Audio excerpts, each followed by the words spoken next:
Mr. Deputy Speaker, sir, at the outset, I would like to express my heartfelt thanks to you for having given me an opportunity to participate in this discussion on the demands for grants of the Ministry of Agriculture. Sir, this government is going to complete its 2 years term on 19th June 1993. In the last 2 years, I have been closely watching how this government is taking keen interest to help this unorganized sector. This is the major rural sector comprising about 70% of the population, but in all the three budgets which they have presented before this house, I am sorry to say the government has not shown any keen interest.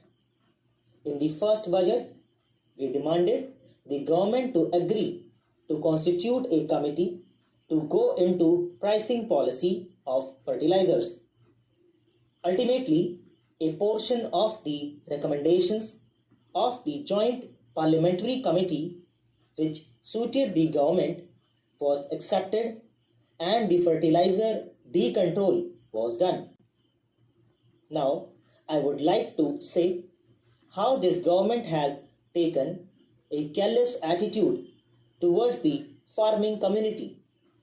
In the last budget, various concessions were given only to the affluent sections of the society and not to the farming community, except a reduction of the excise duty on the tractors which are above 1800 cc and the tractors which are below 1800 cc have not been touched.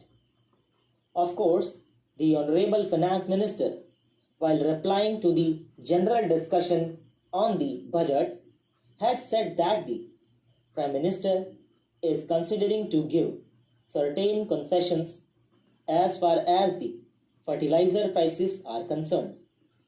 All of a sudden, what made the government to reconsider the question of reducing the prices of fertilizers to give some concessions?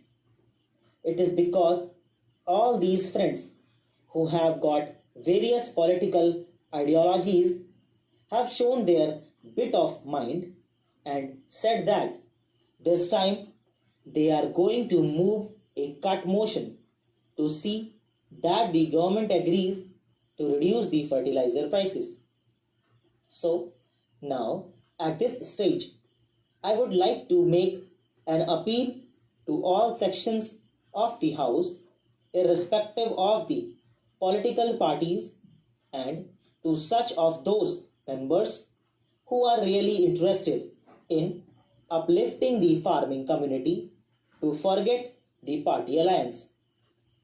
At the time of voting, everyone of the ruling party members is also equally interested to see that his farming community is given its proper due share.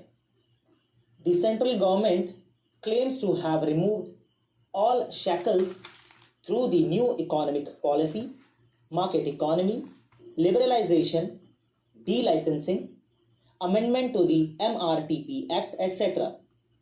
But they have done it only for the industrial sector. Some of those people have been really enjoying the benefit for the last 7 5-year plans for the last 47 years after independence. But all these structural reforms or the economic reforms or the export policy changes or whatever they may be, they are only having an eye towards those people, and these changes have been made for those people. I would like to ask this government what are the types of structural reforms they have thought over for the farming community. You are amending the MRTP Act. The industrialists can make any amount of investment. the industrialists can make any amount of profit. So, there is no restriction for these people. Fortunately, for the people who come from the rural areas or the people who are actually the tillers of the soil, they have got all restrictions. They cannot hold land more than 10 acres or whatever it may be. Land Reforms Act has been implemented, and in some states there may be a little bit of lapses. I do not want to enter into that controversy at this stage. There is no ceiling on income so far as these oppressed sections are concerned. There is no ceiling on income as well as no ceiling on urban land or the urban property. But you have enforced ceiling on agricultural property because they are not the organized people. About lending also, I would like to make a mention. Farmers have to go from pillar to post. Various types of financial institutions have been created for financing the farmers. But to what extent are we going to give the financial assistance? We have included the agricultural sector as a priority sector. Only 15% of the bank deposit is going towards the farming community. The agricultural sector contributes about 32% of the GDP, whereas the loan or the bank advance is only 15% for this so-called priority sector.